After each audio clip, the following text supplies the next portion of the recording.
doesn't always work out that way, but even if not, we have them either partially available or not. And they know. Because it's really hard. Our HHS is one of our work plans, and we're meeting with the CIO and RR.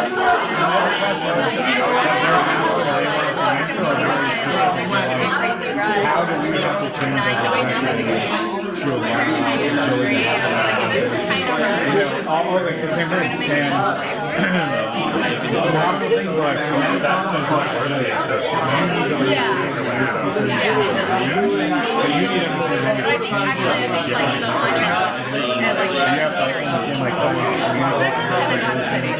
what you're doing and your consistency is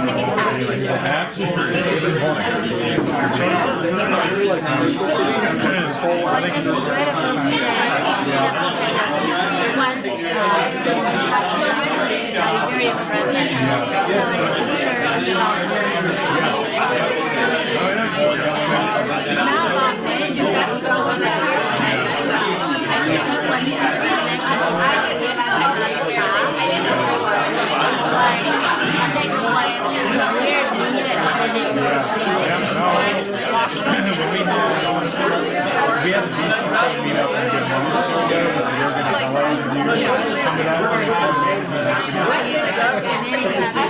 with the yeah, so I was worried a couple of our partners went, and I think those are the types of things that should be like, you know,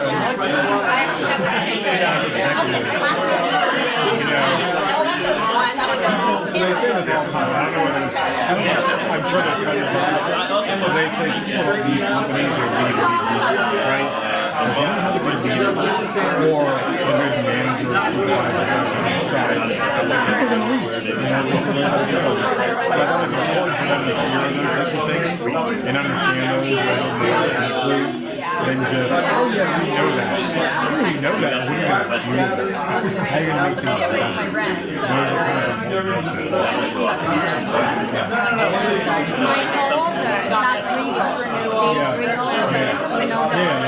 and one day you and I were chat, he asked me one question. So what are the agile people care about? That's the question he asked. And most people would answer, I don't know this is about and you say no. The answer is different. Happiness, like, I feel like I written a blog post about this at some point a couple of years ago. Like, how do you know? How do you know if you other people not doing that? How do you know they're happy, right? What do you know? You see a lot more talking. You feel like you're cleaning up. You feel the buzz, like you feel the buzz in the room, right? You just kind of like, you kind of feel it, you understand it. You see more stuff up to the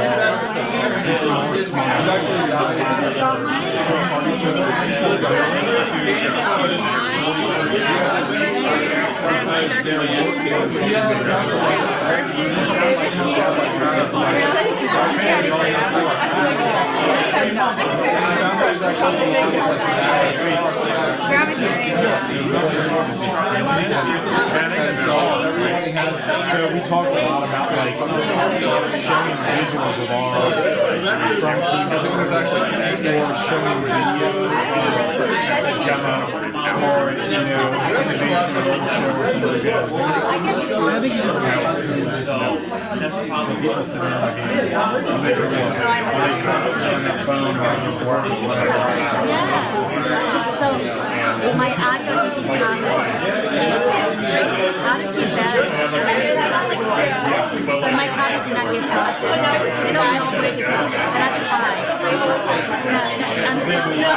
Don't keep up with my topic. But that's why I feel.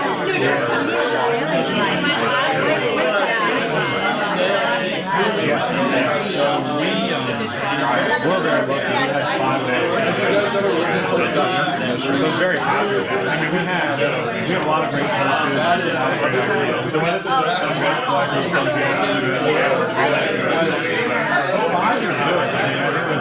it was about 45 as for 5 weeks, you're doing 5 hours. Oh, this year. Yeah, That's a lot. Yes, I saw that. And I'm good for another 5. This was so good about it. I think there's a major part of the thing was like all the people in our building and like grad school and stuff like that. Yeah, it's hot.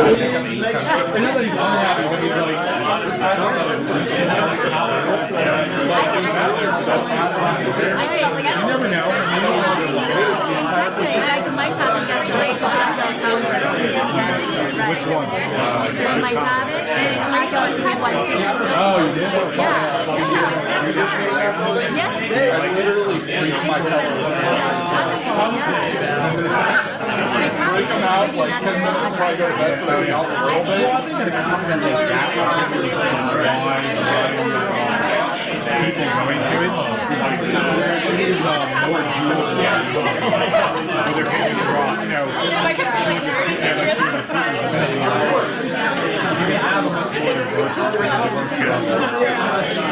Yeah, try and explain why I got this straight so far. I was like, oh yeah. Let's say you guys are just how can I plan?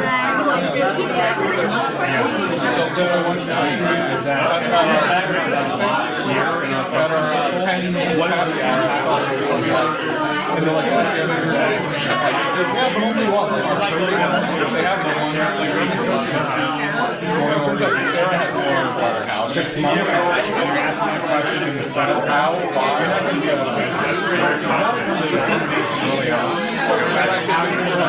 Sarah and Ted. Grab this pencil from Sarah and take the metro to this way. I have to explain to me where this pencil is. Hey, I want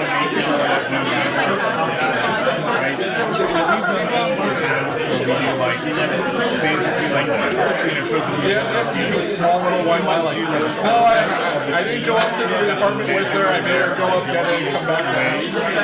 At the beginning of we've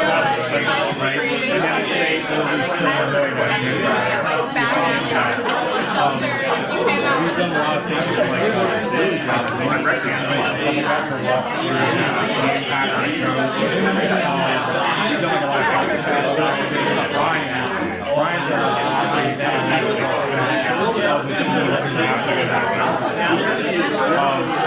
I found it to be very bad like how successful the team is from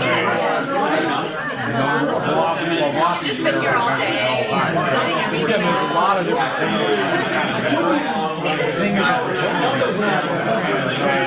But all of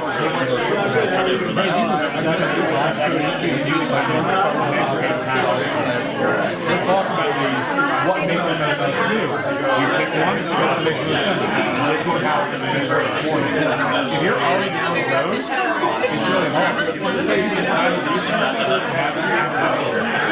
we did a lot actually. We know to be very there was something we've done a lot of you got to do it. You can't measure that at all. I think that's what happens. when we went in, we were told them like our goal was to be 4 out of 10, and then like, what do you like? What are you doing? But once we started going, You're not creating terrible products.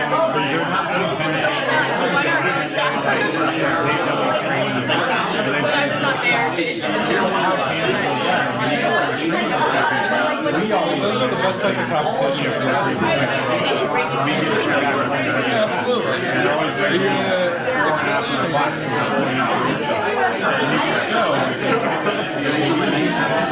Celia is the small European country.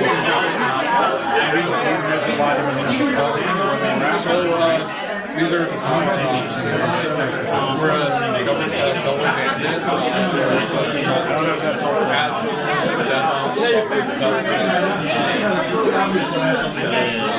We do a lot of good stuff. I mean, we do all of our work right now in the United States.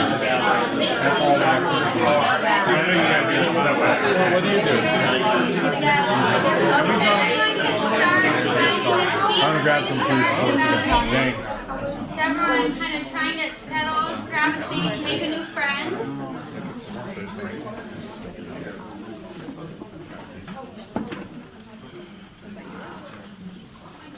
Finding a seat is a quiet exercise, I see. Everyone got very quiet.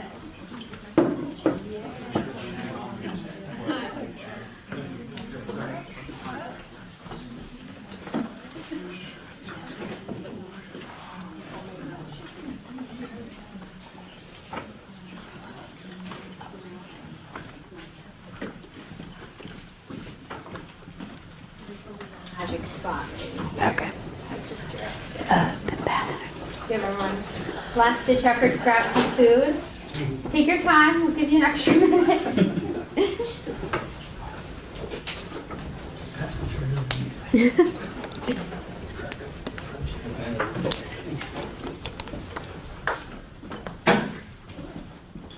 Sometimes we like to take a moment of silence.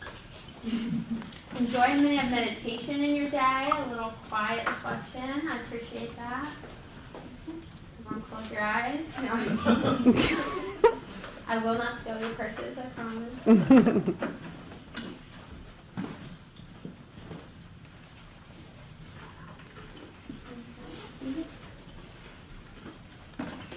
Okay. Well, let me start by saying thank you so much. What a great turnout tonight. There's some familiar faces and new faces, so we appreciate everyone coming out. And this is the September Change Management Meetup, so thank you.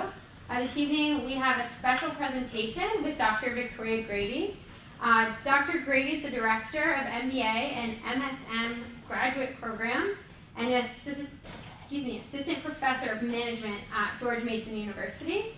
She's also a Principal Consultant at Pivot Point Business Solutions. So please join me in welcoming Dr. Grady.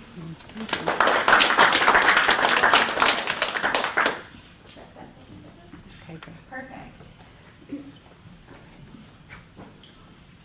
All right, thank you guys for all coming and for having me. So we're going to talk a little bit about something called organizational attachment.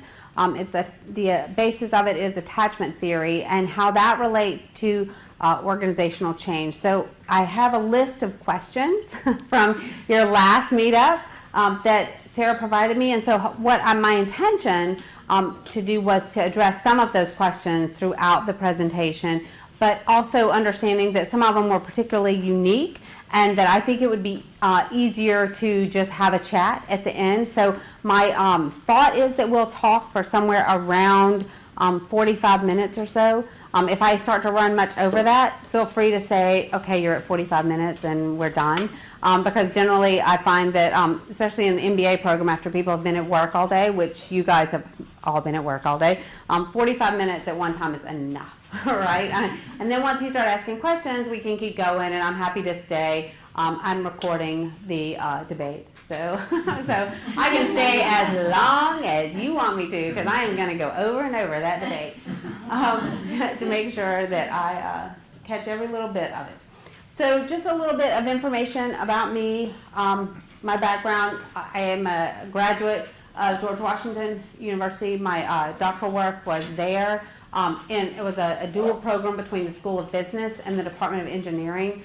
So I come at the change management perspective a little bit different in that I have a fascination with technology, but I'm even more fascinated with the behaviors that take place behind the technology. So Stephen Hawking, do you guys know who Stephen Hawking is? He's one of my favorites, so I just have to include that because I think that he's cool. So I think it's important to acknowledge the space that we exist in right now in terms of change, and that it's particularly volatile. And it's not just volatile because of technology, but it's also volatile both in the United States and abroad by the current economic and political climates. And so I have a colleague that I do a lot of work with who's actually Norwegian, but she's living in the UK. And then I have a business partner in a different part of the UK he's actually from the United Kingdom, and it's fascinating to me the dialogue that's taking place between them at dinner parties and in social events and in the office environment about the politics both in the United States, but the way our politics are influencing their politics. I mean, it's fascinating, really, to look at the overlap. So I think that while I'm specifically addressing the United States, I think it's important to acknowledge that the change in climates, the political climates and economic climates outside of this country are equally as important factors for change to be considered. I'm a big believer that we organize change at the organizational level, but we can't organize it at the organizational level without first understanding the individuals who collectively are the organization. And that's a very controversial statement. So many people, especially academics, like to argue over what would seem to, mainstream people, silly things, such as the way you spell organization, right? Do you spell it with an S or do you spell it with a Z? And then take that to the next level and say, okay, so not only do we not know how to spell it, we don't know how to define it. Because a lot of individuals will define an organization as an independent entity, an independent organism that's separate from the people that make it up. And then there's a whole other body of literature that define it as the sum of its parts. So all that the individuals that are part of the organization collectively make up that organization. So for me, I define it as the sum of its parts. So I think it's important to put that definition out there so that you understand why I think that there's such an important piece of the puzzle that individuals and how individuals play in the organization, how they work in the organization, how they complete tasks in the organization. I think it's important to understand that perspective, or my perspective, as we go forward. So let's start and talk a little bit about the brain, right? So there's a lot of very interesting research out there about neuroscience and the way that neuroscience impacts organizations. Well, I'm not a neuropsychologist and I'm not a neurologist. And so before I ventured to even throw this slide into my slide deck, I hired a neuropsychologist and a neurologist to have chats with me, and I paid them because I wanted them to be serious and not just goofing around to give me good information. And what I asked those two folks was help me understand where instinct resides in the brain, right? So what we're going to talk about is based on your human instinct, and instinct is something that's inborn, right? Once it's there from the moment that you get here.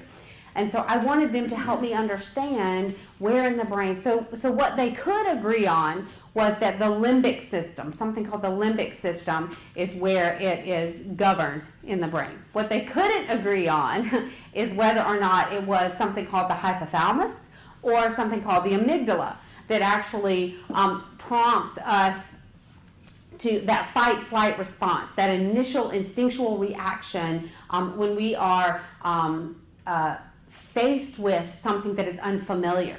That's what change is, right?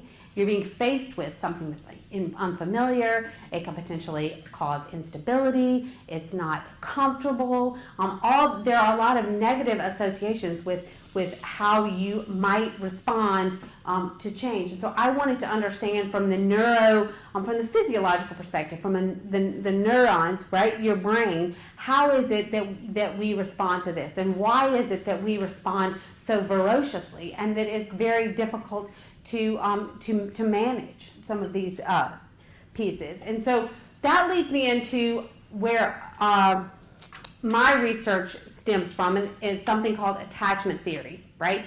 So I'm going to go attachment theory 101. I called this slide. I'm going to give you just a little bit. How many people have ever heard that term before, attachment theory? Where did you hear it? Can I ask that? Where did you hear it? Stephanie, where did you hear it? In therapy. Okay, all right, that's good. All right, where did you hear it? I was a sociology major. Sociology major, so you heard it probably in developmental psychology or one of those required classes that you, okay, good. Who else has heard attachment theory? Okay. Psychology course in college. Psychology course in college. Okay, anybody else? Okay, where'd you hear it? Management strategy course in college. Okay, a management strategy course. Okay, excellent. So attachment theory, attachment is something that is inborn, right? It's instinctual. It's part of who you are the moment that you get here. And there's this interesting thing that happens when you're born, right? You, up until this point, you think that you and whoever gave birth to you are one person, right? And so the moment that you're born, between that and 8 months, at some point during that time, you recognize that you and that person are no longer one. And you're like, oh no, right? Here I am. So I need to find something to support myself, right? That's where the blanket comes in. The transitional object gets introduced, or the binky, or the mobile that goes over your bed at night, or the thing that your mom does, or whoever takes care of you when they put you down at night, that process, right? That's your first attachment object. The interesting thing is we attach and detach throughout life. It's a continuous process. And we have, many of the theorists have left this back in the developmental psychology literature. And what my initial research did that was published in 2005, and then we've taken forward, is say, this isn't something that stops when you are a child and when you finally put that blanket in the cedar chest and pretend like you don't care that it's there anymore, because we all still care it's there, right? But it goes throughout life. It's something we do, we continue to do. So what we looked at is how individuals in the workplace attach and detach and attach and detach, and how that process, that instinctual response, is going to impact their ability to change successfully or not change. So, interesting story. So, when I finished my dissertation in 2005, I put out the work and got some published, and I had a lot of people saying this is so interesting. However, this is a great academic theory, but if you can't measure it, then there's nothing you can do with it. And so I'm the type of individual that if you tell me that there's nothing that you can do with 5 years, I've just spent 5 years researching this topic, oh no, this is really bad. I told my parents that this was going to be awesome and I was going to be able to support myself. No, I can't, right? But here we go. So I said, I'm going to have to go create a measurement tool to be able to do what folks were telling me that we need to be able to do. So I began by creating something called the Change Diagnostic Index. And the Change Diagnostic Index helps us measure a set of symptoms that I'll show you in just a second that occur in individuals experiencing change. Now, they occur at the individual level, but what we really care about is the organizational manifestation of that, right? So while we realize that in the organization is the sum of its parts, and that the individuals collectively make up the organization, and we care about those individuals, but what we really want to understand is how can we make those individuals more efficient, more effective? How can we make them be more profitable and perform better and maximize their potential, right? So we had to be able to measure it in order to understand it. One of the things that I'm going to introduce, I was telling Sarah that is new news just coming out tonight, that we're about ready to release a second index called the Attachment Style Index, and we are piloting that right now, and we decided to pilot both here with a federal government agency, and then we had an awesome, and that contract isn't signed yet, so I can't tell you exactly who that is, but it will be signed Thursday, so stay tuned.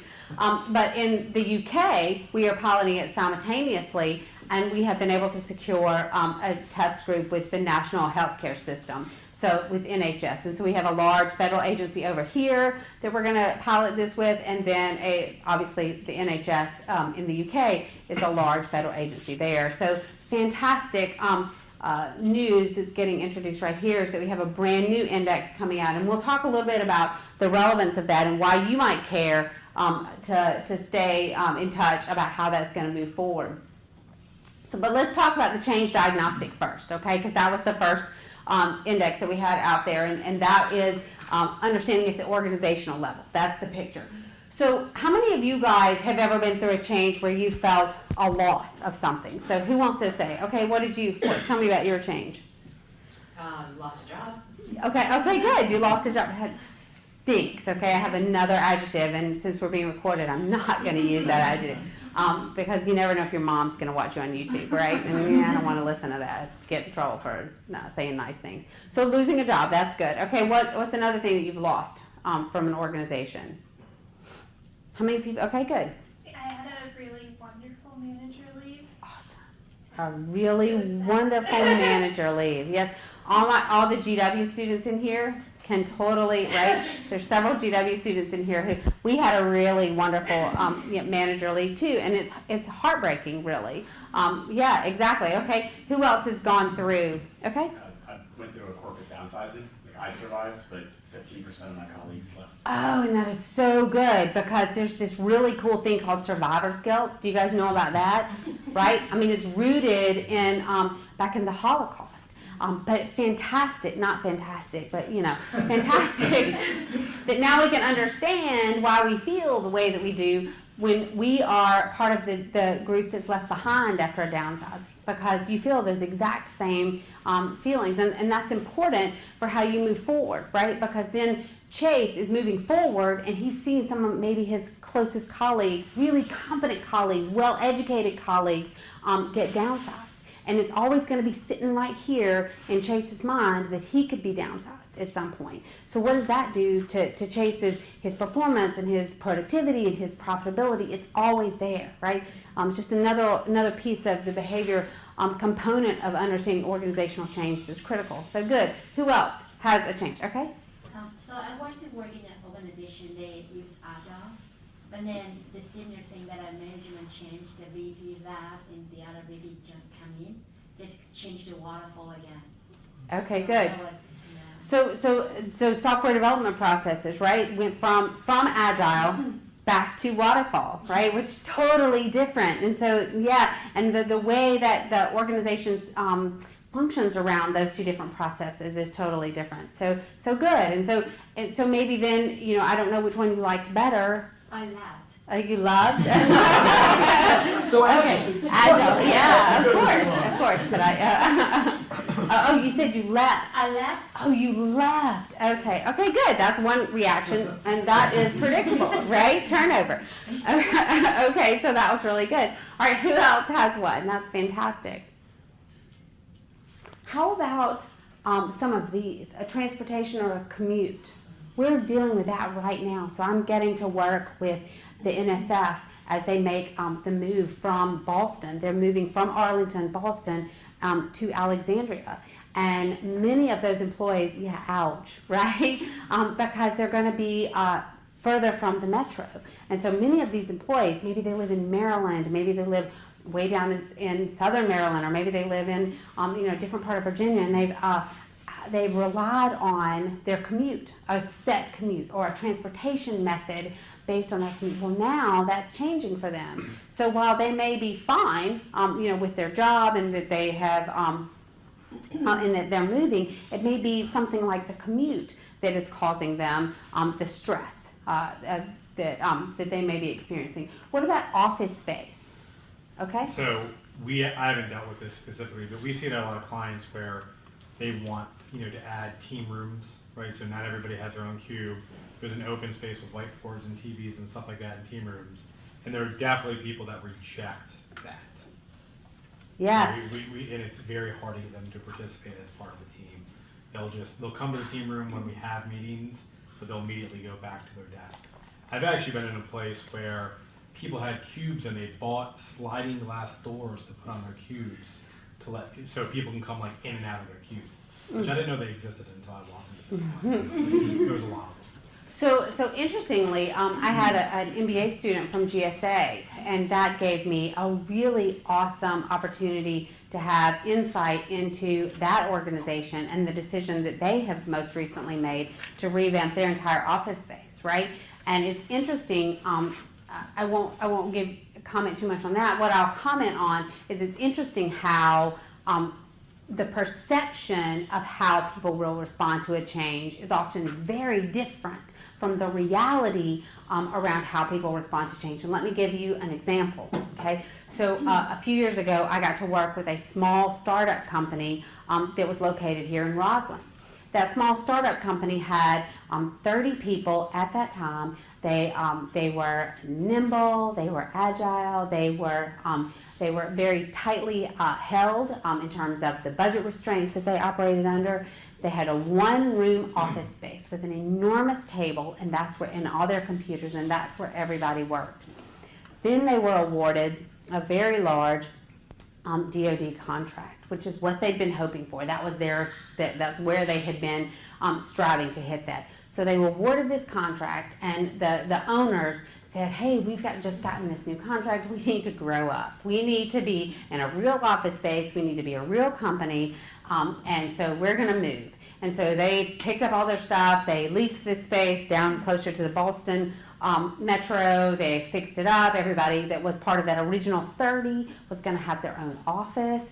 They were going to hire an additional 30 people. It was fantastic. Growth out the wazoo. It was a really awesome opportunity. So this particular DoD contract was a one-year award with 4 renewable years. At the end of the 1 year, they lost the contract. Can anybody make a guess what happened? And that's the point when I entered. Let me just say, I wasn't part of it before then. But can I guess what happened to that company? Why would they lose that contract? Gone. Couldn't perform. But why couldn't they perform? Yeah, they couldn't perform in the new environment. Any thoughts about what it was about the new environment? Well, what made them special? I mean, the old environment they had is what made them special to be able to win that work in the first place. And then they went to something that was very anti and the opposite of what that client was probably looking for. Mm-hmm, mm-hmm. So that's getting there, right? They doubled their team. They doubled their team. Which would have messed with the dynamics that they had before. Okay, so it messed with the dynamics. Okay, good. And, okay, what do you think? They weren't able to collaborate. That's it. Like they That's it. The creativity went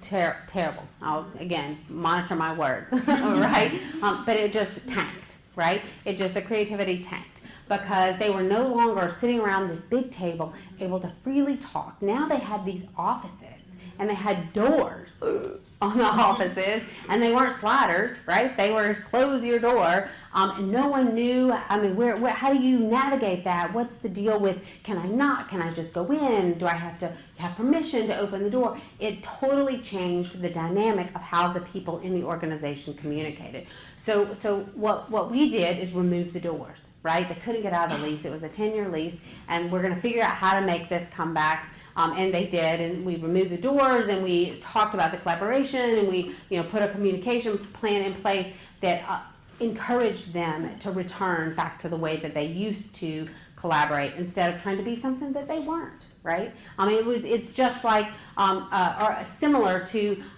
the interesting example of Marissa Mayer from Google taking all the things that she had learned from Google and placing them at Yahoo, and hoping or predicting or whatever it was, forecasting that those same behaviors that were successful at Google and what made Google successful would also do the exact same thing for Yahoo. Did it work? No, it didn't work because the people that worked at Yahoo are different from the people that worked at Google. Equally as smart, equally as talented, tech savvy, all that good stuff, but they were different. Right? The individuals who collectively make up your organization are very important, and it's critical to understand the individuals that collectively make up your organization, not just yours, but your client's organization, so that you can create change strategy that makes sense for them. So here's what we use this for. So all these things, plus hundreds of others, right, are measured here. So remember I said we measure at the individual level. But you don't really care as much about the individual level, and I appreciate that. Right? I do as a researcher. But you, as a consultant, you need to understand what that means to the organization. So here's where you are, right? You care about morale. You care about productivity, motivation, conflict, right? All those things that negatively impact performance, productivity, and ultimately profitability, right? So you use those things. Okay, so you use this column to define your change strategy. Okay, this is not unique. This is not revolutionary. This is the same stuff that you see in ADCAR. This is the same stuff that you see in John Cotter's work. This is the same stuff you see in Dan Cohen's work, in Daryl Connor's work, and William Bridges' work. I mean, I've read so much change literature over the last 10 years that is, you know, my husband says that I sleep talk and that I talk about different models and theories, and that it is not that cool. That's what I talk about. So you use this information, the middle column, to create that customized change strategy that then addresses the unique individuals who are collectively your organization, right? Thus, you create a customized change strategy that nobody else has, and that it doesn't work for anybody else, right? Cotter's plan, it doesn't work for everybody, even though it's the literature that Cotter International puts out might make you think it would work for everybody, but maybe it won't because of the unique individuals. ADCAR, it needs to be tweaked, it needs to be customized, it needs to meet the needs of the folks that you are actually working with to help go through the change. So here's just a little bit of information about that's what makes up the Change Diagnostic Index. We have used this with 163 different organizations in the USA, Canada, Central and South America. It's available in English, Spanish, and French. And it is cool because we've been able to talk about and help folks learn about attachment across all different kinds of borders. So what I thought I'd do next is show you a little bit about how it works. Okay, instead of just talking about what it is, let me show you how it works with a couple of case studies. Here's a federal government agency. This is one of the first ones that I did back in 2010, 2011, that time frame. And the cool thing about how the Change Diagnostic works here is that we did 2 administrations, right? So the first administration is called the baseline, and that's what you form the change strategy based on. So you measure all those symptoms. We said, remember the symptoms I just showed you at the individual level. You look at them at the organizational, morale, motivation, conflict, turnover, absenteeism. That's what you care about.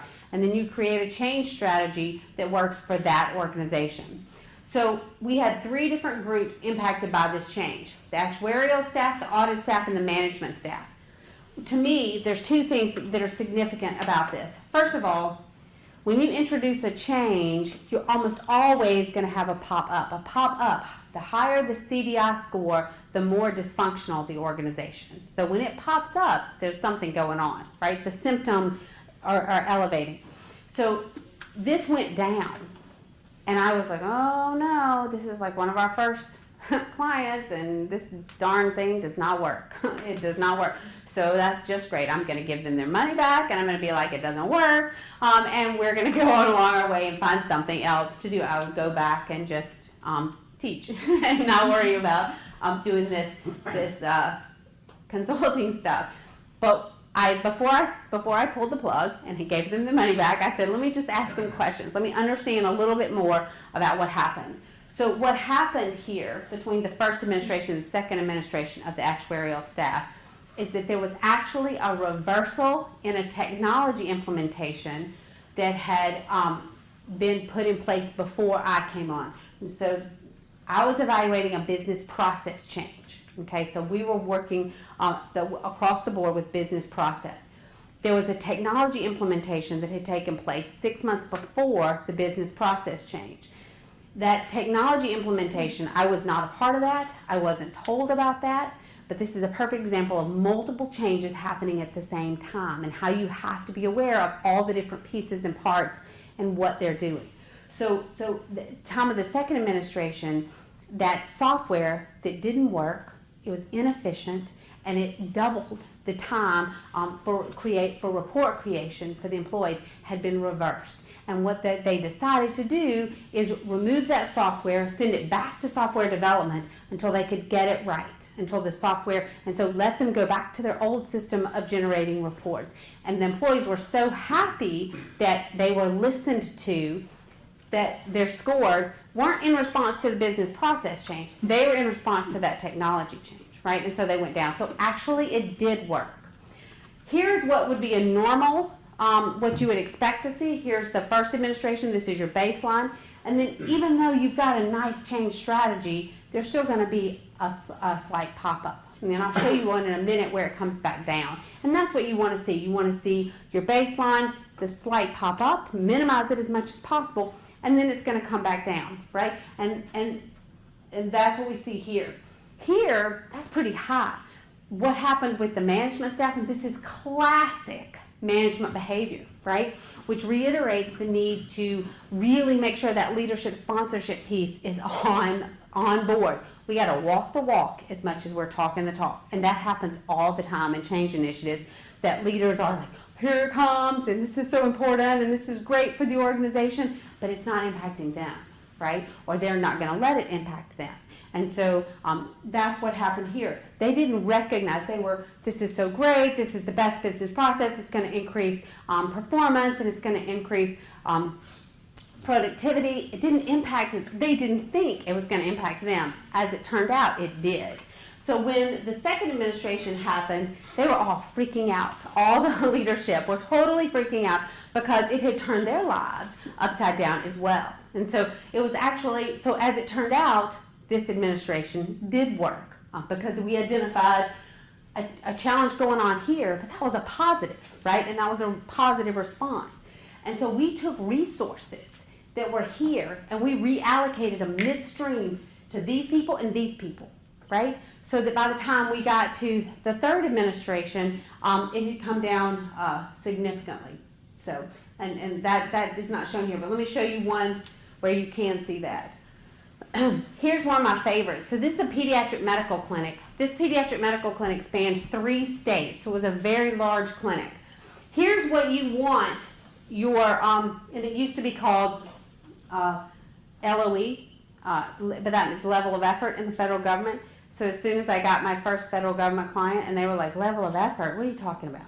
And so we changed it to be this Change Diagnostic. So just a side note there. But anyway, just look at the graph. The baseline was here, and then what we call the calibration. How are we doing? We use the baseline to create the customized strategy, and then we administer the CDI, again, impact them, a little bit nervous, and then pop up, and then look how much further down they came. This is not that bad, right? We made it through, and we're doing okay. So there we go. But here we have the floor nurses in all the different locations. I think there's 11 different locations involved in this pediatric clinic. Across the board, the floor nurses are freaking out. You got to remember I said pediatric clinic, okay? So can you think of something in a pediatric clinic that would be super important for tracking purposes? Immunizations. Perfect. You're not planted either, Diane. No, I don't think that. Vaccinations. And interestingly, the software that this company had chosen, which was the best deal, how many times do we hear that? We'll make it work, right? We can customize it. But it was for general practitioners, not pediatric clinics. And so the field for vaccinations was not holding the information the way that they needed it to. And so it ended up being a very easy fix by the software company. They were able to adjust and accommodate this change, but they had to be told that there was the problem, right? Because the floor nurses were so worried about being the change naysayers that they didn't tell anybody. And the reason their scores kept going up is because they were stressed out more than ever because they were keeping track of vaccinations by hand, right? So in paper charts, I don't even know, I haven't even seen a paper chart in, I don't know, at least 5 years, right? Maybe 10. But they were back to keeping track of all the information in paper charts. So they doubled their workload. So by identifying that there was a challenge going on, we were able to say, hey, I don't know what's going on with the floor nurses, but folks and consultants that are working inside there helping this change strategy, you need to figure out what's going on with the floor nurses. They asked the question. They eased the anxiety about being honest. They were forthcoming. They said where the challenge was. The software developers were like, I can fix that. Fixed it, and then on their way they went. It was fascinating, really, in that communication, right? And that it's okay to communicate and tell people what's going on. So here's the last one. This is one, we just finished this one, and we actually, which I thought this was really fun, because this is a local management consulting firm, a large one even, And they wanted us, me, I want to say us, pivot point is really me. The other people on the website are advisors, and they definitely are part of the business, but from a consulting perspective, you probably will never see them. You'll just see me. But we, because I like to say that, it makes me feel like it's bigger, right, than just me. We got invited to come in and help them go through an organizational structure redesign at this management consulting firm. Now, they have a change department, which is awesome, right? But they weren't sure how to make sure that to manage this change internally, and so they wanted an external person, which I thought was fantastic. So it was a really good opportunity for me. So we created, we administered the Change Diagnostic, and you see the baseline in the different places. And then we created a mitigation strategy. One of the things that organization respond really well to is something called Tiger Teams. Anybody in here familiar with Tiger Teams? It's a fancy name for a group that has got a specific task, and they're under usually a pretty tight deadline to bring this about. And it could be, but that task isn't a specific definition. It could be anything, but it really increases and enhances communication because they spend a lot of time together hammering it out and figuring out how they're going to make this work. So they pulled all the pieces together. Leadership, education, and coaching were seen as the biggest challenges for them. Pulled it all together. Now, they freaked out on me because it popped up. And they were like, oh, Dr. Grady, there's something wrong with the strategy that we created because it popped up. And I was like, oh, no, that's not true. It did exactly what it was supposed to do. Baseline, pop up, down. It's always going to pop up just a little bit because this is an instinctual response, remember. I'm measuring something that you can't stop, right? It's part of human nature. This is something that's going to happen no matter what. So a little bit of pop-up is always going to happen. This was just a little bit more about the change strategy, but let me show you this. I brought this chart in the next time I was there, and I said, hey guys, you want me to show you something? This is, that's the name. This is you, and you're 0.9% pop-up. That's awesome. Look at organization number 1. They were at 10% pop-up, right? Organization number 2, 6% pop-up. Organization number 3, 9.8% pop-up, right? So there's always going to be a pop-up. Look what a great job you did in creating your change strategy that met the needs. I mean, I think this is one of the best change initiatives that I've ever gotten to be a part of at an organization because they were so responsive to what their employees said. The leadership and the management took what they said seriously, and they created a strategy that met the needs of those employees. Fantastic. Even though it popped up, just like I showed you here, that's okay because that's just the normal trend for what your data is going to look like. Does that make sense to everybody? All right. So see, it was really positive. So I could probably show you who it was, and they wouldn't care because it was really a good experience. And so kudos to that organization. So one of the things that came out of the Change Diagnostic presentation that I gave in 2014 at ACMP in Orlando was, this is awesome, and some organizations are going to be fine with another survey, but some organizations are not going to be fine with any more surveys, right?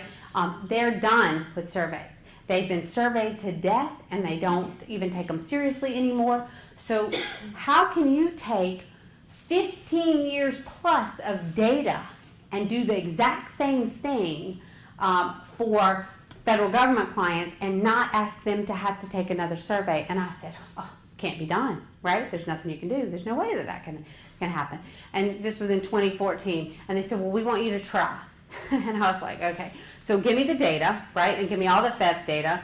And we'll talk about the agencies. We'll talk about the sub-agencies. We'll start monitoring what's going on in the media, right? So we can track it. And then we ended up going back a few years even further and pulling data, qualitative information from the media. And let's see if we can take the FEVS questions and relate those to the Change Diagnostic questions, the CDI questions, and come up with a set of unique questions for the federal government that come right out of the data. So basically, you've got the FEVS data available. Everybody in here has access to the FEVS data, right?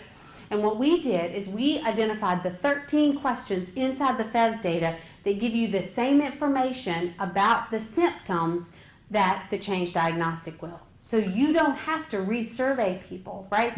And it's fantastic the way that it works. So we took 84 questions and 400,000 plus employees across 82 federal agencies, drilled down to 13 questions that account for the 6 symptoms, and we have a Change Diagnostic score per agency based on previously collected data.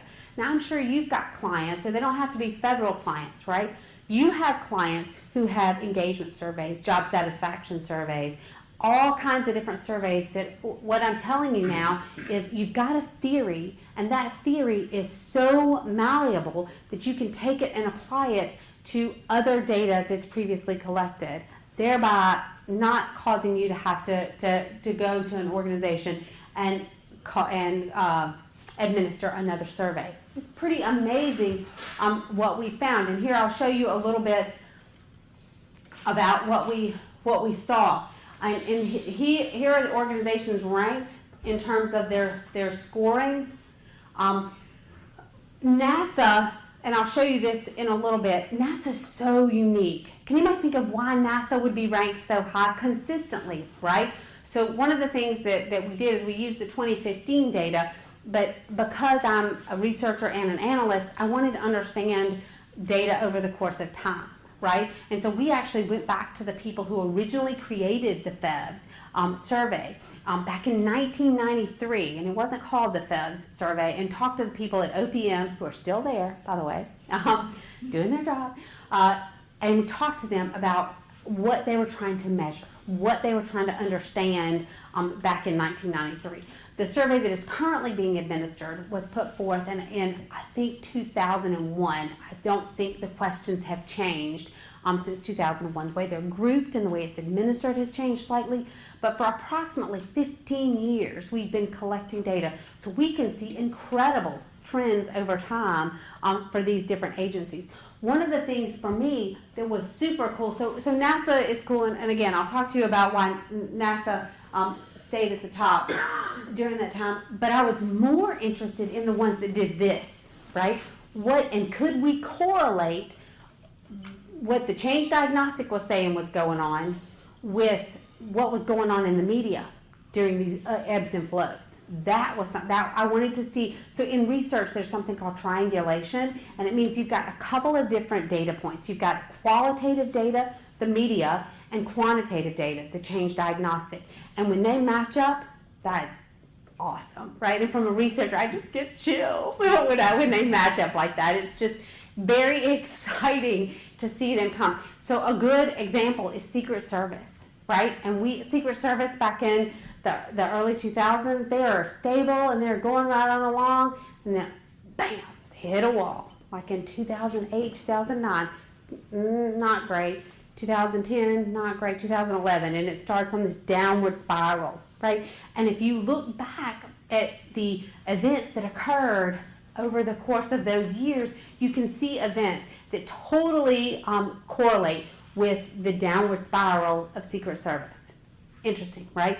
TSA, the exact same thing. You can see DHS started as in response to 9/11, right?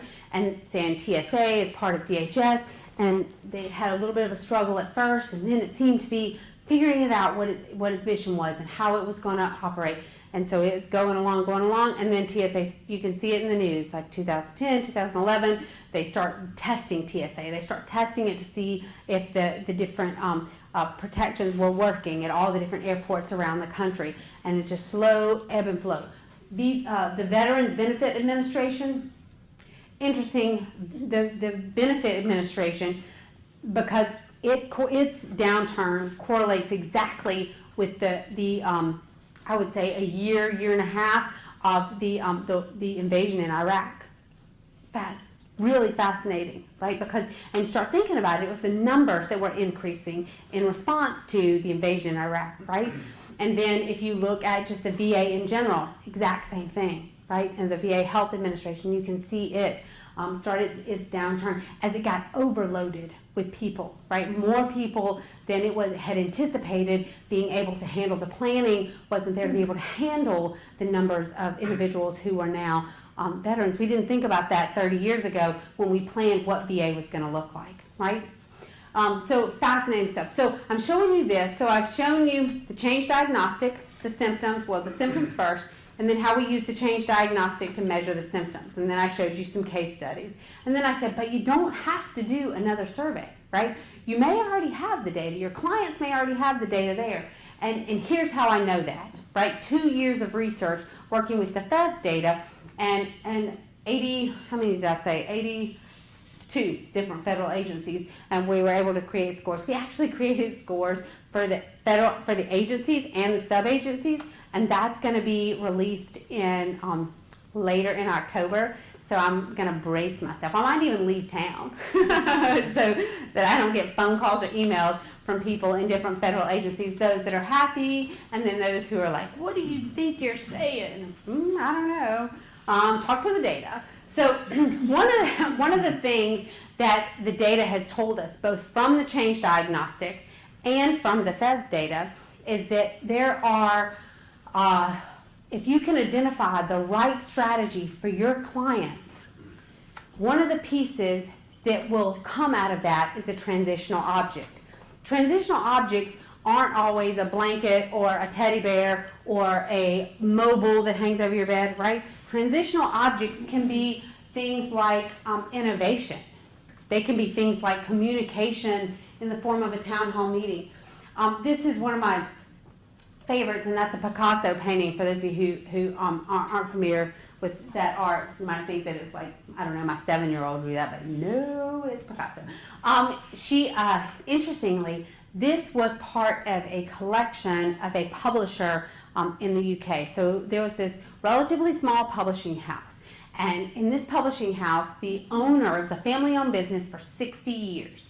And the owner was an avid art collector. He had more than 200 pieces of art. Some of them were Picasso quality art, and some of them were, I don't know, somebody's kid probably did it in kindergarten. I mean, it was just, it ran the gamut, right? Some things were purchased at a flea market, some things were purchased from an art gallery. It was just an incredible collection of art. So this publishing house gets purchased by a very, very large publishing house here in the U.S. And so when the purchase happens, all the employees are freaking out. Mergers and acquisitions. How many people have dealt with mergers and acquisitions, right? Almost everybody in the room has dealt with a merger acquisition of some kind, right? So I'm going to lose my job. I've been here for 20 years. He's selling out. He's getting all this money. Remember, family-owned business, one owner, not publicly traded, right? He's going to just go rest on his laurels, and what am I going to do? But what did he do? He was so awesome. He said, what do you think if I give a piece of art to every single person? And I'm not going to just give the art that I bought at the flea market. I'm going to say to my employees, and I think there was, somewhere around 60 or 70 employees, you can have anything you want, any piece of art in my entire collection, because I want you to know how much I appreciated the service to the company. And how we're going to do this is we're going to start with the people who've been here the longest. So we started with the office assistant who'd been there 45 years, right? And that person got to pick first. And then they came to the 40 years, and the 35, and the 30 years. And everybody got to pick a piece of art. And it was fantastic, pardon me, because some of the people who could have chosen the Picassos or the Van Goghs or the Renoirs didn't choose those. They wanted something that meant a special time for them, a year that art had been purchased.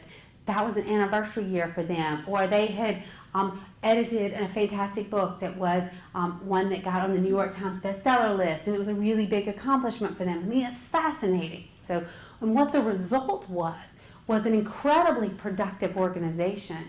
2 years down the road now, all the employees who opted to remain with that very large publishing house are still there and are flourishing. That is another example of an incredibly productive change, but it was because of the generosity of the leader, right? He provided them with attachment objects. These were transitional objects that said, I appreciate you, I respect the fact that you've worked for me, that you've busted it, and you've done a great job, and I'm selling out, and yep, I'm getting a huge payday, but I respect what you've done, and I'm going to take care of you. And this instilled a level of trust that was fantastic for them. So transitional objects can come in the form of many different things. It can be a leadership-initiated transitional object, just in the form of support. It can be an innovation or a technology-related transitional object. We've seen that. We've seen employers purchase new technology or new phones or new iPads or new laptops or whatever to make the employees feel engaged and respected and valued, right? Everybody needs to feel valued. And this was the last one. Do you anybody know what that is? It's a children's toy. It's a Tangle. So the team that I did all this work and analysis with was part of another large consulting firm here in the DC area. They were actually had a contract with, let me make sure I say it right, Immigrations and Customs. Is that right? Immigration, ICE? Is that the right thing? Just make sure I get the acronym right. And the director of that ICE division left. Now, these consultants were integrated as part of it, so, but they didn't report directly to him. They were still employees of the consulting agency. But when this individual left, it caused a massive hole. It was a void that was created by this director, because not only did the agency's people depend on that individual, but the consultants grew to depend on that individual too, right? And so, interestingly, they created these tangles to help relieve stress during meetings, and they had the mission on it, and they had a bunch of different statements and positive statements, and it was fantastic, because when I met with them after this was implemented, we had a casual meeting at a restaurant in Alexandria in Old Town near where I live called La Madeleine's. Anybody ever heard of that? I mean, you know, not a fancy restaurant. You go through a line. So we're sitting there, and all of a sudden, there's 4 people sitting around the table, and they're talking to me, and 2 of them pull out their tangles, and they're holding them down here, right? So as not to show me what they're doing, and which was fine. I was like, oh my goodness, what is that? That I see you, and they're like, oh my gosh, Dr. Grady, this has just become that object that whenever I feel stressed, and even one of the individuals said it makes me think. Right? And what it makes me think is back to that great director that I had who believed in me and was innovative and was creative and was an incredible role model, and that motivates me, right? So it's crazy how these things, and that was just a toy that director decided he was going to give them to relieve their stress in the meetings when they were talking about it. How does this go for federal employees? Remember I mentioned NASA a little while ago? They're my best example. NASA mission, right? There are all these stories floating around about there about different NASA employees. But my favorite is the janitor in September of 1969. Do you guys know that story? Yeah, where that says, somebody said, what do you do? And he said, oh, I put the first man on the moon. Oh, you did? And he was, yeah. Wait, he was the janitor, but he believed it, right? He was part of that. And it didn't matter. Everybody from the engineer who designed the space capsule to send them to the moon, all the way down to the janitor, buy into the mission. I think that is what makes NASA able to maintain their FEV score and where they are, because of the level of engagement. Those employees have a transitional object. They don't know what they have. They don't know why they're able to stay there, but it's perfect and it's instinctual, and it's speaking to their behavior, like the very root of their behavior, and that is we're all valuable and we all matter and we're doing something that has a greater good. I mean, pretty fantastic, right? So my point in showing you this is that transitional objects aren't just for commercial companies. We're seeing them in the federal sector as well. And defining what they look like, these are the ones that we saw as significant based on our FEVS data analysis. And if you can figure out which one to grab hold of in which agency or sub-agency and thrust it forward, that's going to help you create, stimulate, motivate successful change, right? Identifying that transitional object. All right, so here we go. Where are we on time? How long have I been talking? We have about 6 more minutes till 7:30. Okay, for our good. Q&A. So you feel free. Okay, so this will be pretty tight because this is all in process. So this is the being announced tonight stuff that I told you about, right? So here's where we are with the organizational symptoms and the Change Diagnostic and the FEVS diagnostic that we've created based on that data. What we recognized is that there is another piece of this, and we recognized this as we were finishing up the FEVS analysis. And let me skip forward and show you this first. And I had several clients who use ADCAR, right? And overwhelmingly, they kept telling me desire. Oh, I can do awareness. I can send out emails. I can have town halls. I can have lunches. I can get awareness taken care of. But I can't generate desire, right? And so that made me start thinking. Then I reached out to Tim Creasy, who's a friend of mine at ProSci, and he is the Chief Innovation Officer. And Tim and I have been talking about this attachment piece for 5 years. And he said when he very first met me, ProSci invited me to speak at one of their annual meetings. And when I spoke then, he said, I know there's a connection. And if you've had ProSci training, then he's talked about my book, The Pivot Point. And he's talked about the psychological piece behind ADCAR and about change.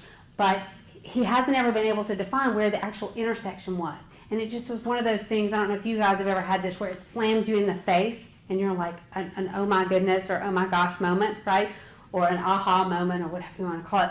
That desire is given the stats on desire and what a big challenge it is, that there is an interesting correlation between attachment behavior and desire. So I started looking, went back to the developmental psychology literature, and there's 4 different attachment styles that have been researched. They've been around for 40 years.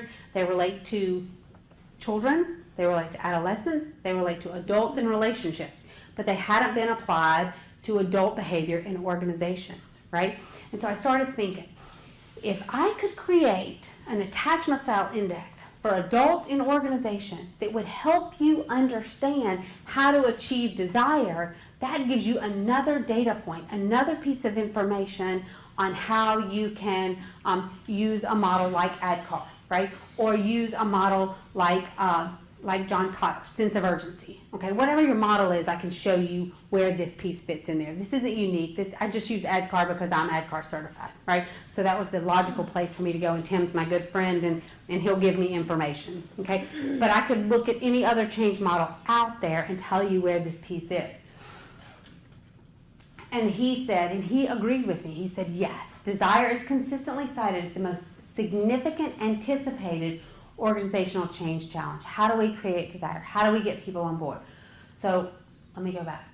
So I said, okay, so I'm going to go back to the individual piece, and I'm going to dig deeper, and I'm going to look at these attachment styles. And that's where we hired this really awesome cartoonist in the UK. My colleague lives next door to him, just to say, in the UK. And we created attachment style figures, right? So to help us take a little bit of the intensity off of what it is that we're trying to understand. And based on these 4 styles, we created a 25-question attachment style index around these 4 styles. And they're specifically geared to organizations. And it's to help you better understand desire and how to increase, create, and increase and maintain desire for a change initiative. And that's what we're rolling out, again, to the NHS and to, I'll just tell you who it is, they won't get mad, to the FAA. And so we've got 2 huge federal agencies that are on board and ecstatic about the opportunity to dig deeper with desire. NHS uses ADCAR, the FAA does too, but the FAA also has other change models that they have integrated as part of that process. So they've got a pretty incredibly developed process, and they're excited to dig deeper into the behavioral perspective and understand more about desire. So that's our hashtag, attached to change. I just saw somebody yawn, so done. I was waiting for that to happen, and as soon as it did, we you're finished. You can read that on your own. I think it's critical to understand that attachment behavior is inextricably related to the change process. And to ignore the role of attachment behavior on any change strategy is to undermine the success potential of that particular strategy, because this is instinct and this is part of your brain. You're physiologically wired to attach and retouch throughout your life. And so to make sure that you as consultants maximize for your clients, this is something that needs to be taken into account. And I've shown you several different ways that you can do that now. So there is no one perspective, and there's even more ways. There's other tools that you could use. Something I call lurking, which is kind of creepy, but I don't think it's funny to say that, because lurking is just being a part of the organization, right? When you get embedded and then you pay attention to the norms and habits and traditions and rituals that go on inside the organizations, and that can become your qualitative data that then backs up whatever the quantitative data that you create, either based on previously collected survey data or a new survey, or however it is that you decide to get that. That was really fun, and nobody yawned in the last few seconds, so I'm going to stop there. So it's a close out, and I'll take questions based on, you know what, you don't even have to ask questions. Here are your takeaways, just in case you want to read this. You don't even have to ask questions that you sent last week. You can, but I am happy to answer those questions and anything else that you have. Okay, and we'll still be out of here in time to get home for the debate. Yeah. Okay, so who wants to go first? Okay, yay! Hey, Jeff. All right, I got two. Okay. So one is with respect to a change. A lot of changes can be pretty complicated and consist of actually a lot of different changes. So how do you tease out what people are actually attached to, so that you can figure out how to deal with that? So that's a great question. And so probably the largest organization that we've worked with to date is about 15,000 people. Mm-hmm. And for that organization, it was it's challenging, right? Because what you have to do is make sure that you have something called the demographic information set up front, so that you can slice and dice the data in a whole bunch of different ways. And when I say demographic, I mean how long have you been at the organization? What's your job in the organization? All those questions that you can answer by a radio button, right? And then you pull apart the data. Now, you're never going to get it down to understand that Sarah attaches to a strong leader, and that Alyssa attaches to really strong communication. Those two individual employees, you may never get it down to that granular level if you're dealing with a huge organization. But you can understand that Alyssa works in a department that shows a strong proclivity towards needing really intense communication.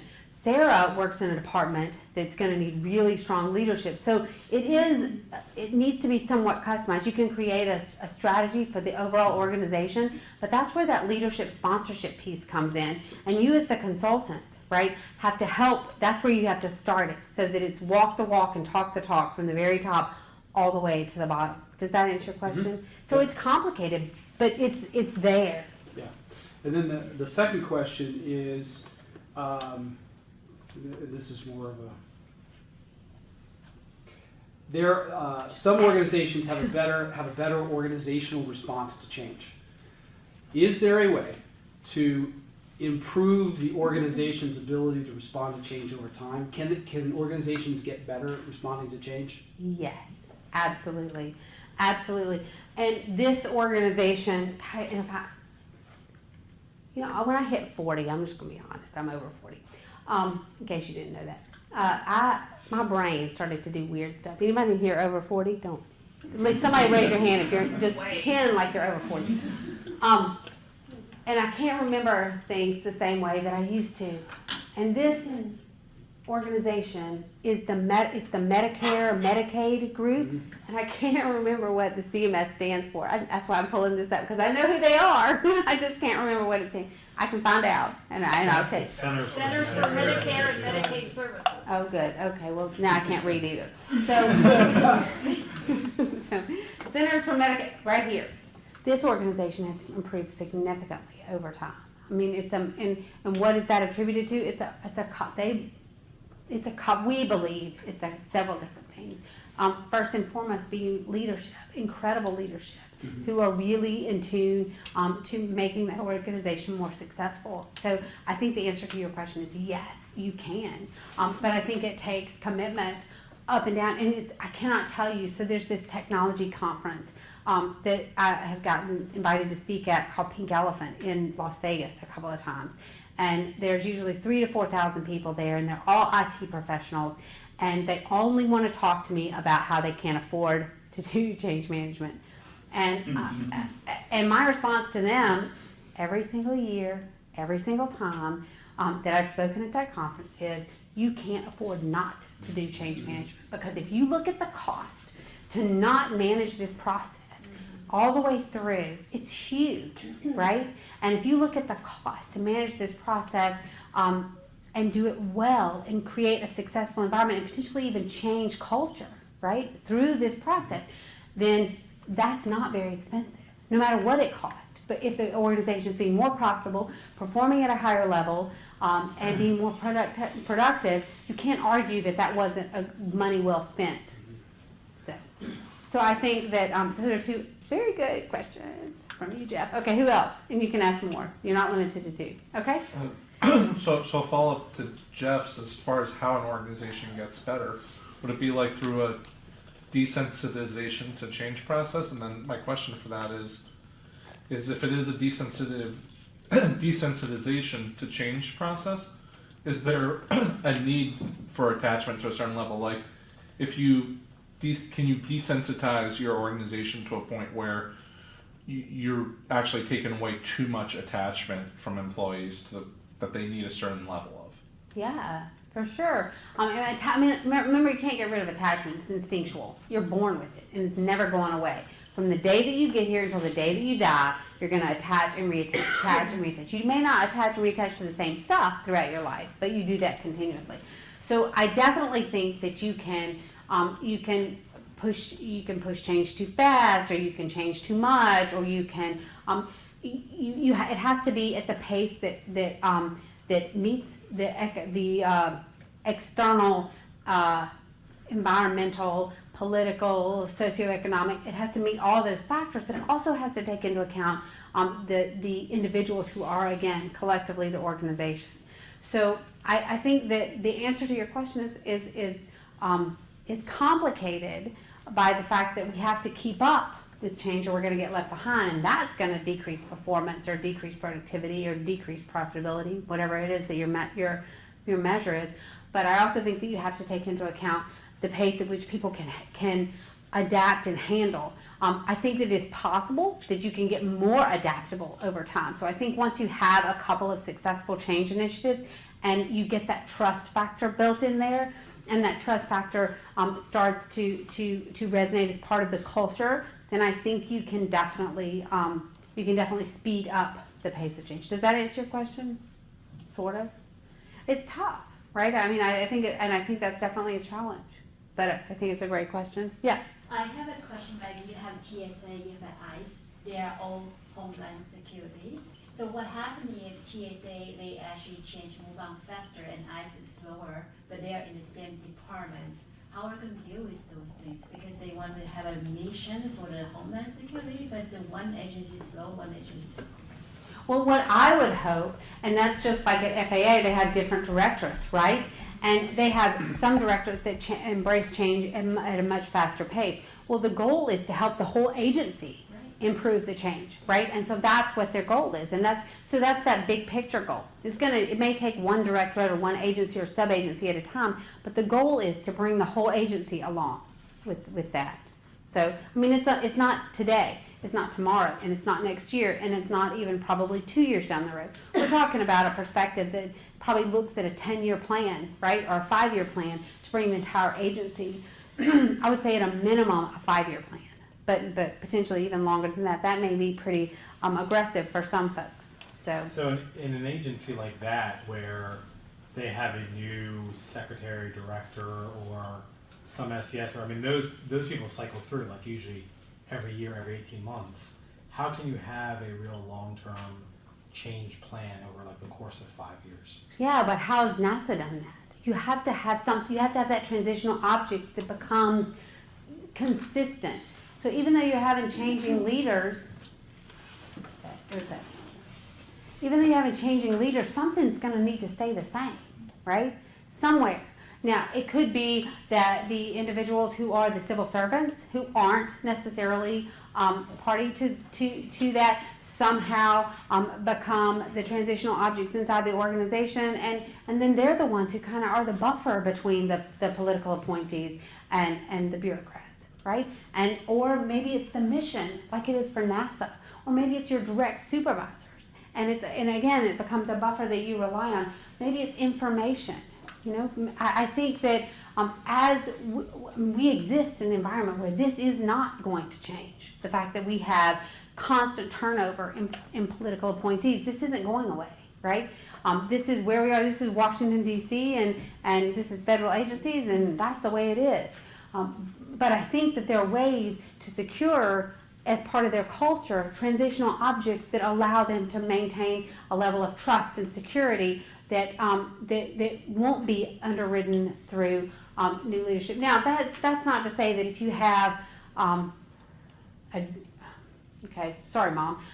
jackass appointed as your political appointee that comes in, I'm doing everything my way, and I'm going to tear up the whole department, and I'm going to reorganize, and I'm going to change the structure, and I'm going to change the office space, and I'm going to tell everybody who's telecommuting that you have to not telecommute anymore and come back. I mean, there's definitely, so then I say you hire a company like Excella to come in and be the transitional object. I mean, really, though, because if the organization is so volatile, then somebody, and that's, that's one of the things that we saw with the consulting company that I did the analysis with on the FEVS data, is what their role was with that director. They didn't work for him, but they were just as much a part of that organization as anybody else. So I think it's a challenge, but Tony, I think it's inevitable, right? And if you look at the successful organizations in the agencies in the federal government who are doing well with change, you're going to find some type of transitional object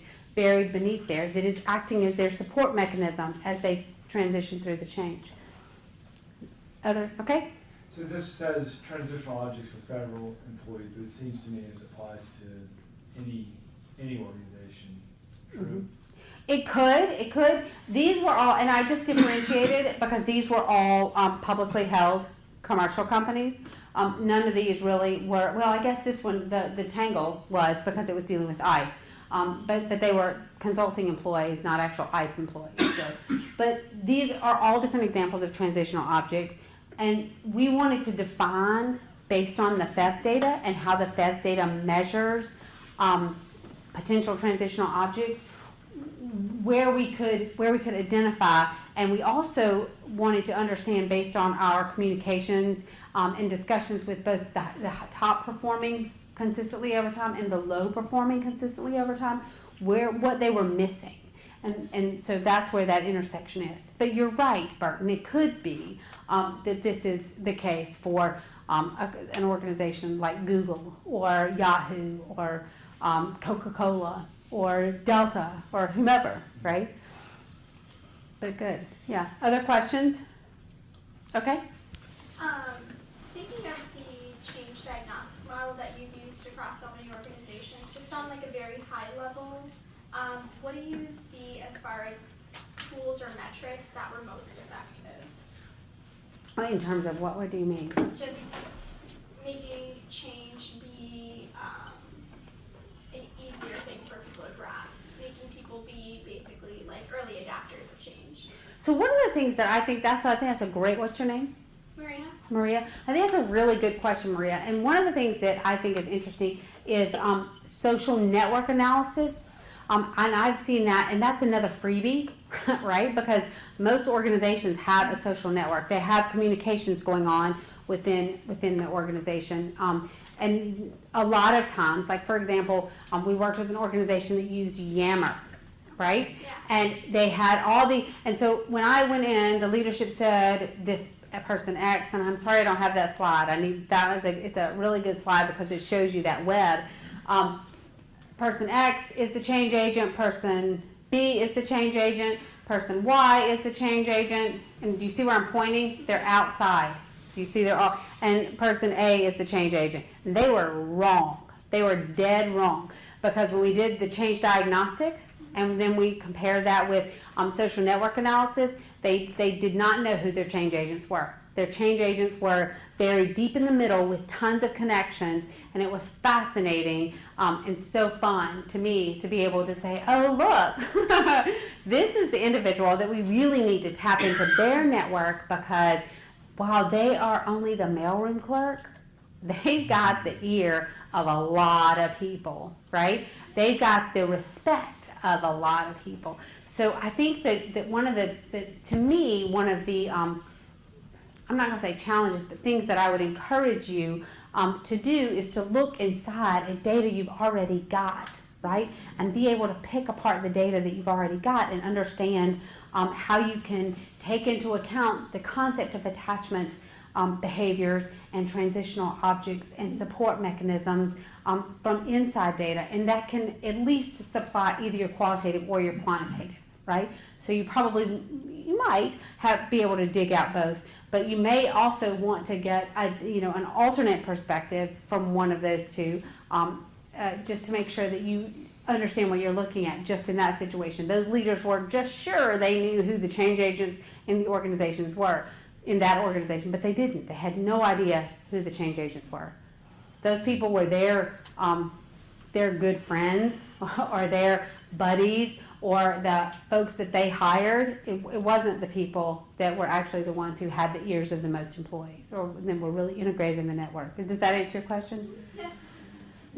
Okay, other questions? Can you talk about the different, or how you select the different types of data sources to use in your study? You've mentioned surveys, historical data, and now social. Like, how do you go in and kind of assess and then decide what am I going to use to facilitate this? Right, yeah. I don't know. It's every time it's different. I'll just be honest with you.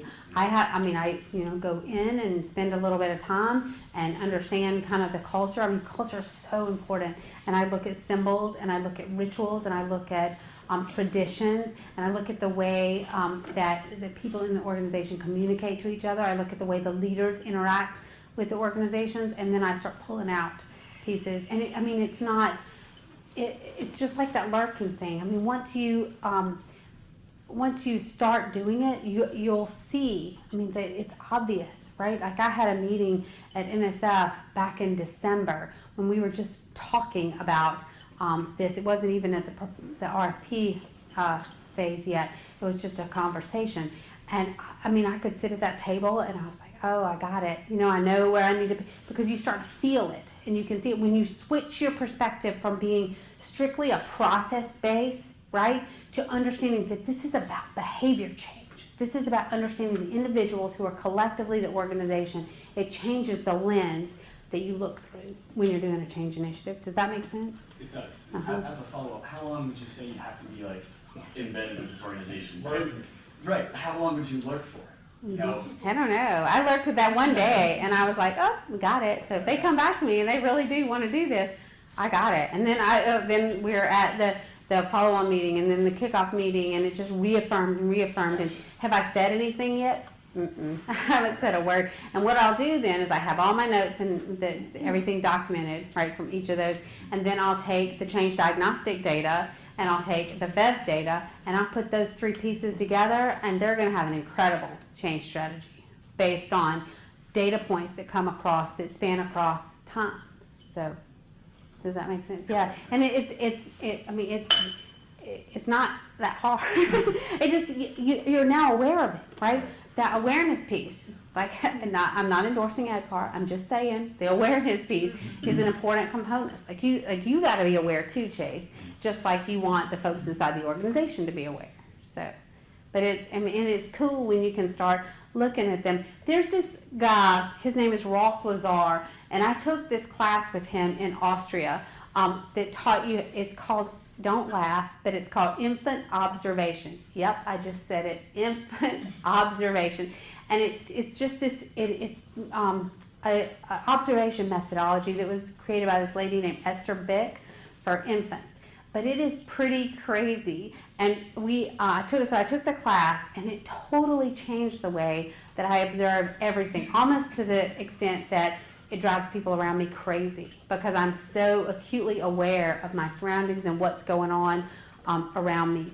Like in the airport or in the mall. I can't even go to the mall anymore because it's just too much, especially Pentagon City where there's like 3 levels and I'm like, oh my God, I can only see this level, what's going on up there? And, yeah. So, but I'm happy to share that with you. I mean, he's in Austria, so I guess you have to go there and take the class. And he speaks English, but he speaks German better. So if you speak German, that's even better. And that was cool because I did or do. So that was a nice bonus. But I can share the literature that I have, and then just go like to the sunglass hut and watch people try on sunglasses, or go sit in your cafeteria and watch people, like how they interact and who sits by themselves and why do they sit by themselves and who doesn't talk to anybody. I mean, it's really fascinating.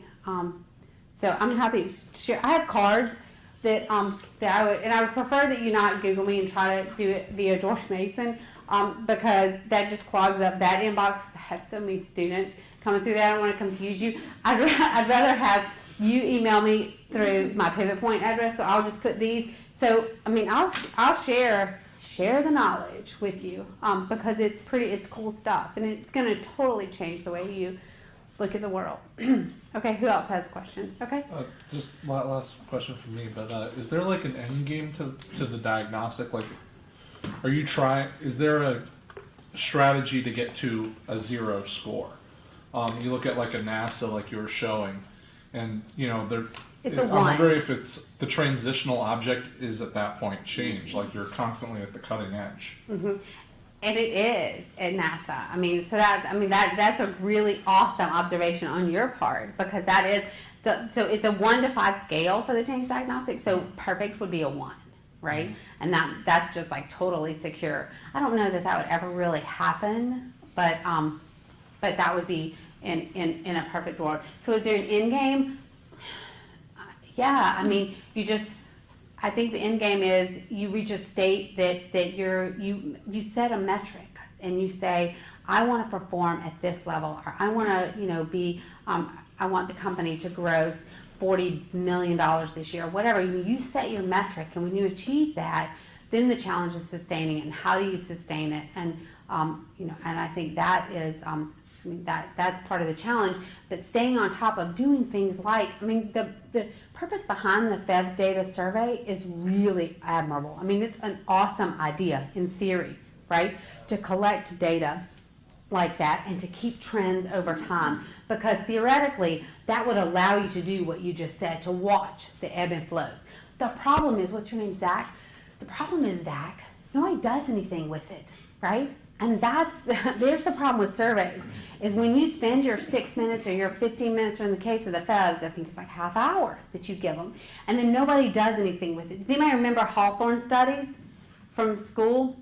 Anybody remember that? So, like, there's this group of psychologists, awesome psychologists, who go to this manufacturing facility in Illinois, and they were brought in because the company wanted them to see how could we be more productive and perform better and increase production is what they wanted to do. This is manufacturing facility. Elton Mayo was the Harvard researcher that was brought in on this, right? And so Dr. Mayo came in and they said, okay, let's turn the lights up on the factory floor and let's see what happens. And what happens? You might know what happened when they turned the lights up. What did productivity do? It increased, right? But then because they're researchers, yes, and because they're psychologists, yes, they said, okay, how can we see what happens if we turn the lights down? Let's just have a little fun and see what happens when we turn the lights down. That's not really not what they said. This was 1923, so I don't know what they really said. But they decided they would turn the lights down. Guess what happened? Productivity increased. Yeah, even more, right? It increased even more. So then what they've got is this, oh my gosh, now these people can't see what they're supposed to be doing, and productivity's going up. So they said, oh, we got to go ask questions. We got to go lurk, right? Go find out why that happened. And so what they found was that the employees appreciated the fact that they were being paid attention to, and that the leadership in the organization cared about their working conditions such that they wanted to improve them so that they could be more productive. And so the whole point of that is when you ask somebody to take a survey and you ask them to give you 6 minutes or 7 minutes or 15 minutes or 30 minutes or an hour of their time and then you do nothing with it, it's demoralizing, right? It's like, I don't really care about your time. I don't really appreciate what you did. And so then the prospect of doing surveys again goes down because you're not going to get the same rich amount of data that you could if you just did something with it. And you showed the employees, I took that into account. I appreciate what you did. I respect the fact that you spent 6 minutes or 10 minutes or an hour, whatever that you spent on that, because we all have things beyond work that we would rather be doing. But if we can do something at work that takes 30 minutes and that's going to measurably increase our experience at work, I mean, how many people wouldn't do that? Nobody, right? So it's making sure, and that's classic management theory, right? So, and we forget that all the time. So, awesome questions. Okay, who else? I think we'll have time for one more question. Make sure it's a good one. Okay. Okay. I hope I can live up to that one. Didn't you start us? I did. That's perfect. That's perfect. Very Okay. nice. All right. Bring it home. Full circle. We'll try. So when you go in and you talk to people who are in a position to say yes or no to doing these kinds of change efforts, the executives, the senior decision makers, there are some people that you probably talk to that says that you say, yep, they've got it, they've got everything under control, we're good. There are other people who you walk in and say, oh my gosh, this is a sinking ship and there's no way to save it. The rats are leaving.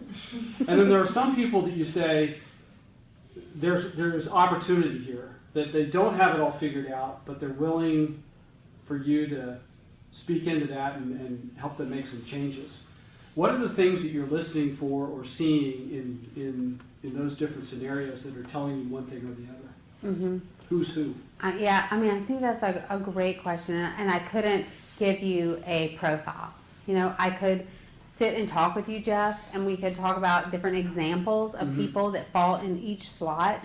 I would tell you that people that start talking about the fact that they can't afford it right up front, that's really not what they're saying. It's not about not being able to afford it. If you're there in the first place, they can afford it.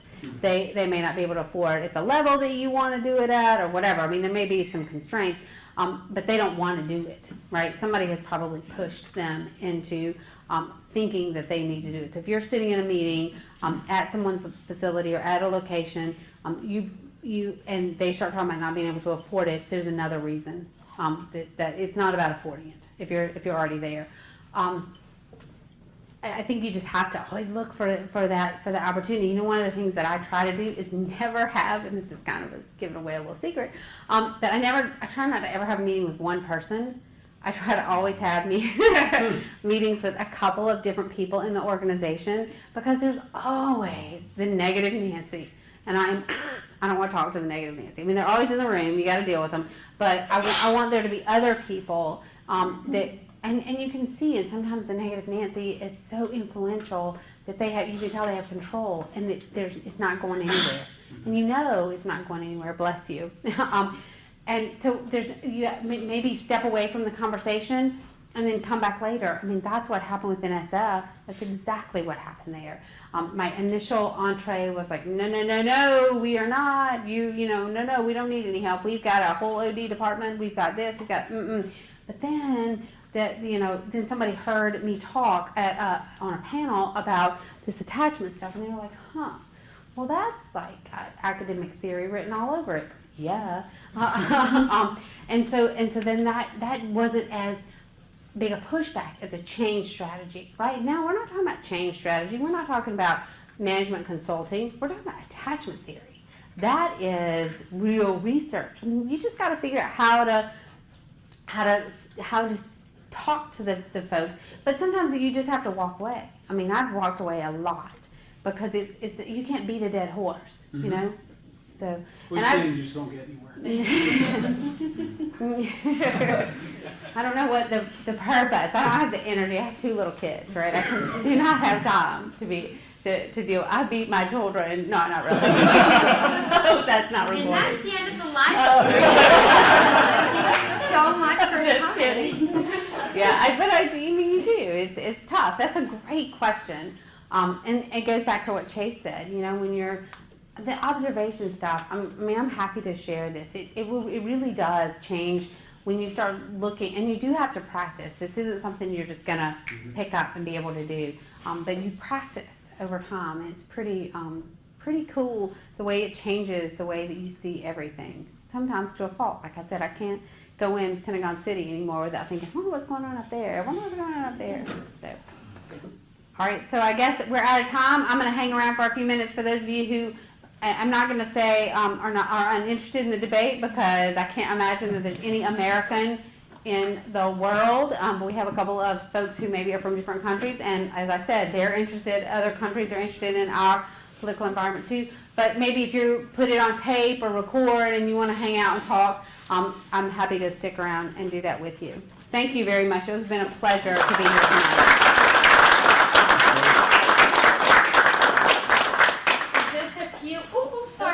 Trying to gracefully get through, unsuccessful.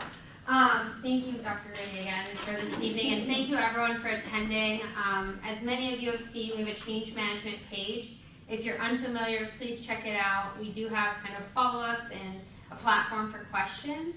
If you're interested in presenting at a future meetup, that's a great place to reach out to myself or the other organizers and let us know what you're interested in sharing with the group. I encourage you to come to our next meetup. It's a great place for us to lay the foundation when we do have great speakers coming. To do a little bit of the legwork in advance so we can make sure your questions are answered and that we have an even richer conversation. So thank you again everyone for coming. I hope to see you next month, and have a great evening.